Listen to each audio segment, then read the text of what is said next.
If you have ever felt like you step on the scale in the morning and get really frustrated when you're seeing the same numbers over and over again, despite knowing there's changes that are happening in your body, you feel like you're stuck, you feel really stuck in this place of frustration, and you're wondering, oh my gosh, is anything going right here? This episode today is for you because we are going to be talking about measuring non-scale victories. Those wins beyond what we're seeing on the scale. And I think it's so common during the weight loss journey that every morning or every week, whenever we're stepping on the scale, we see that number and we use that as a sole judge of how our weight loss journey is going. We're really focused on that number on the scale. And that is one important measurement that we're taking. But what's really amazing is that when we focus on the non-scale victories, we start to see a lot of other changes that are emerging in our life. I'm Dr. Sarah Stombaugh, obesity medicine physician, and this is something that I am talking with my patients about every single day because the non-scale victories, these are all of the wins that we see in our life beyond just that number on the scale. Become really, really powerful. So, non scale victories can look like a lot of different things. It may look like also other body victories. So, seeing that maybe clothes are fitting differently or needing to go out and buy new clothes because the waistband of your jeans is now too tight or too loose. It was maybe tight before, and then it got comfortable, and now it's too loose. You're needing to buy new belts or punch new holes in your belts. You're seeing some of these changes. You might be seeing other improvements in your health. So even if you haven't seen movement on the scale, you might see that your hemoglobin A1C or your blood sugar numbers are looking better. Maybe your blood pressures are improving, maybe your cholesterol. You're seeing other things, the way your body's energy or your stamina, your pain, your mobility, the way your body just fits and functions in different spaces. So let's talk about these because I want you to train yourself to look for some of these different non-scale victories in your life because they are going to be what keeps you going on the weight loss journey. Now, when we think about what is the number on the scale, it's so easy for us to see a number in the scale, and it's true. Like you step on the number in the scale and you just get a fact spat back out at you. But just because the number on the scale is reflecting one thing does not mean A, it's reflecting fully accurately. There may be other factors that are changing the number in the scale, or B, that's really the only thing we want to pay attention to. Because we are seeing the number in the scale as a total combined number that is adding up your weight of what is your fat mass, what is your muscle mass, what are your bones, what are your organs, everything that's inside your body. And then things that are going to fluctuate, things like water levels, things like your glycogen levels, so certain types of energy stores that have us holding on to more water. What is our excrement? So if you're constipated, for example, it is very common that you might be holding on to 1 or a couple of pounds worth of excrement inside of your GI system. So if you're constipated, if you've traveled and you are maybe a little bit swollen, you notice that your legs or other parts of your body are feeling swollen. Maybe you had a day where you ate a particularly high amount of salt, for example, and you feel that also feeling like maybe your rings are fitting a little bit of tight or just feeling some swelling in your joints. Maybe you are a woman who's on her menstrual cycle and noticing that there's bloating that comes with that. Very commonly, I will have patients who notice 3 to even 5 pounds of weight gain that happens cyclically every month that they're on their cycle. And it just has to do with bloating and fluid retention that happens during that period of time. And then all of a sudden, their menstrual cycle finishes and the weight just falls right back off. So there's all of these things that affect the number on the scale. And what can be really frustrating is the number on the scale is just that. It's just a number, but it's not giving us a breakdown of where did that stuff come from. So when we're stepping on the scale, for one, I want you to think about, does this number make sense? Is there something else that's going to be throwing it off? Am I constipated? Am I holding on to, salt and holding on to water, for example? A lot of times our brains automatically will jump to, okay, was that one dessert that I had or that meal that I had? And oh my gosh, and I'm so bad and things aren't going as according to plan. But does this number make sense to me? Because becomes really powerful to see month over month when we see some of those shifts that happened. Or I've had patients who recognize every time they get on an airplane, their legs get swollen. And so they just don't weigh themselves for 3 or 4 days until they've returned home from the trip. So starting to think about, hey, does this number make sense? And even if it does make sense, even if you're thinking about, okay, it's stable and I'm not seeing changes, are there other things that are happening? One thing that a traditional scale does not tell us is what is happening with our fat mass versus what is happening with our muscle mass. One thing that's really powerful, if we were to take 5 pounds of fat and 5 pounds of muscle and put them on a scale, they would balance one another out. But the volume of those two things were very different. If this is our fat, and we thought about what is 5 pounds of fat, it would be this big globular thing, where 5 pounds of muscle would be this small little brick. And they would balance one each other out. So the number on the scale would be the same, but the volume of the fat would be much larger compared to the volume of the muscle. And we see that reflected in our clothing size, for example.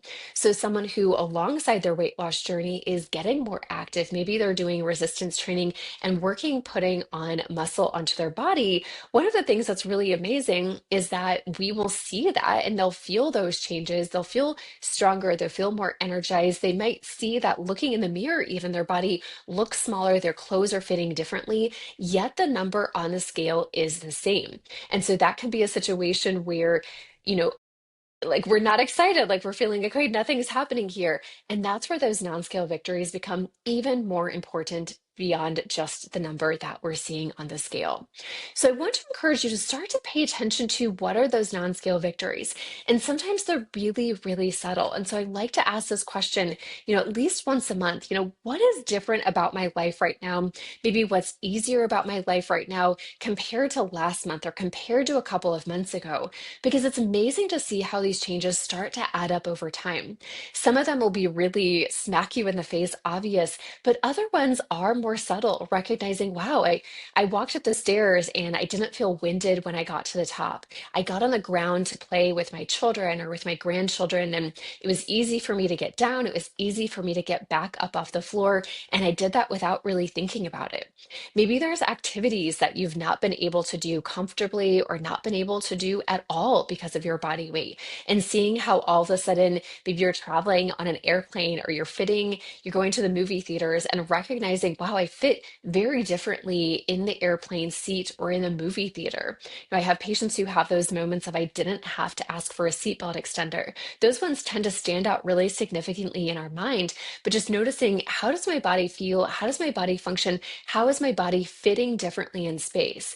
It's amazing to look at different activities like going on an airplane, riding a bike, riding a horse, sitting in a movie theater seat, sitting in a chair. Maybe you've been at a location where the chairs are too small or too uncomfortable and you're worried that the chair would break. And now you feel like you can sit on that chair very confidently without feeling worried about that.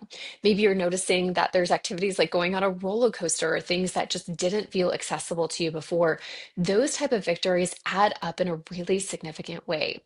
We might also notice things like our energy level or our stamina. Sometimes this is reflecting other things, like maybe if we have sleep apnea, that's starting to improve alongside of our weight loss. We're getting a better night's sleep every night, and we notice throughout the day our body feels more energized.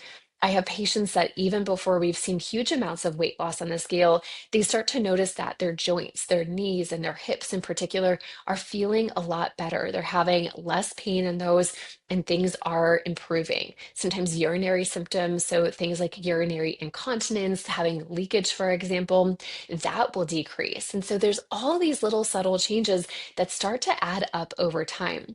So when you step on the scale and you see that the number is the same, let's say, and you're like, what in the world is going on? I have been working so hard. Why am I not seeing movement on the scale?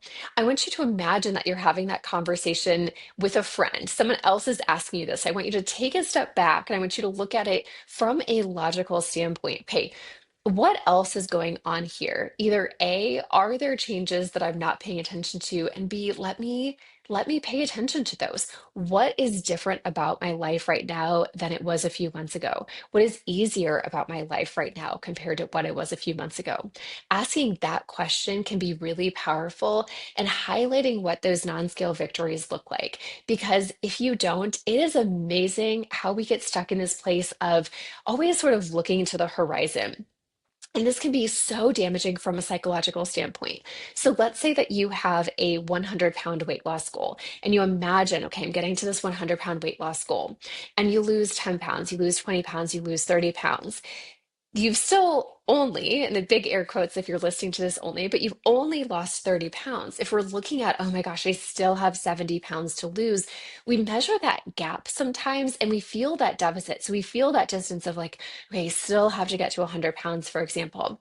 But if you stop at where I'm at, oh my gosh, I've lost 30 pounds, and look back to, let's say, a few months ago when your body was in a larger size before you had lost that 30 pounds, what has happened during that time? Let's celebrate those 30 pounds because sometimes we're so focused on like having to wait to celebrate until we get to the achievement that we like don't even stop to celebrate where we're at. So let's make sure that we're celebrating the 30 pounds that did happen. And B, what did it take to get there? What's different over the last 30 pounds? How are your clothes? How is your life? How is your pain? How is your mobility? How is your energy? How are your activities day to day? Are you noticing a difference in those? Because I'm guessing that the answer to that is yes. And I want you to train yourself to look at that comprehensive picture beyond just the number on the scale. What else has changed? What else is going on? Now, if you are someone that stepping on the scale brings up a lot of emotional challenges, I want to offer to you that while it can be really helpful data, we do know that it's not always helpful for you to be the one that's interpreting that data. Certainly, in the eating disorder space, there are scales that are available that you do not have to even know the number. So you step on the scale and see like a 4-digit, alphanumeric code that means absolutely nothing, and you send that to your healthcare team. They can interpret that number and track what your weight numbers are looking like without you having to do that. This has been something that I've implemented with many of my patients, and it can be phenomenal because we're getting the data consistently, and I'm able to see and interpret those numbers. And then, but you're not seeing that day to day. Like you're not having the ups and downs of having to step on the scales, see the number, and feel the disappointment that comes up with it.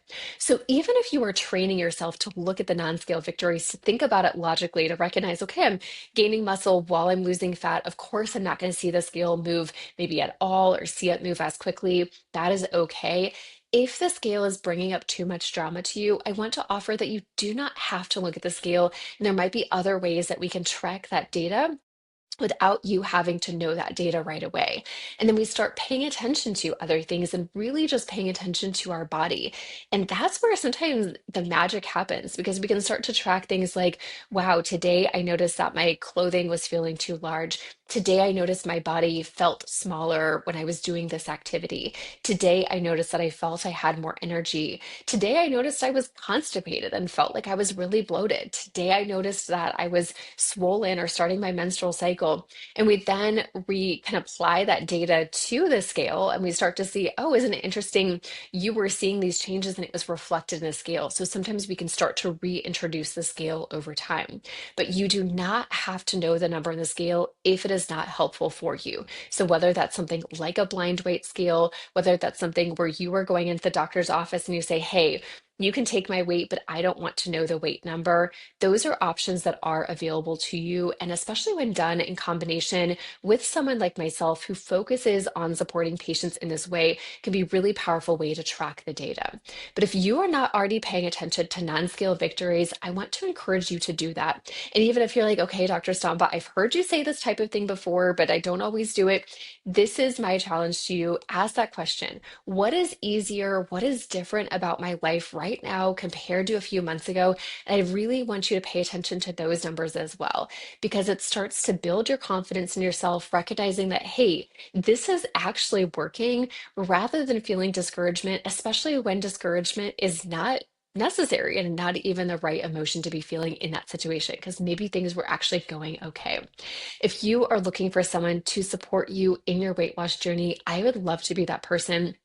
I see patients throughout the states of Illinois, Tennessee, and Virginia by telemedicine and in person in my Charlottesville, Virginia office. You can learn more at www.sarahstombaughmd.com. You can find everything about my medical practice there. I do also have an online program called the GLP Guide for people who are starting the GLP medications or who are using them and still have questions. We have a lot of great tools, everything from how to use the medications, but also including a lot of of this behavioral piece. And this is a piece that you don't always see. People are very focused on, okay, what's the nutrition? How do you inject the medication? We've got that information too, but we also focus on that behavioral piece so that you can feel you get the comprehensive support you deserve. You can learn more about that on my website at www.sarahstombaughmd.com/GLP. Thank you so much for joining me for today's episode. We'll see you all next week. Bye bye.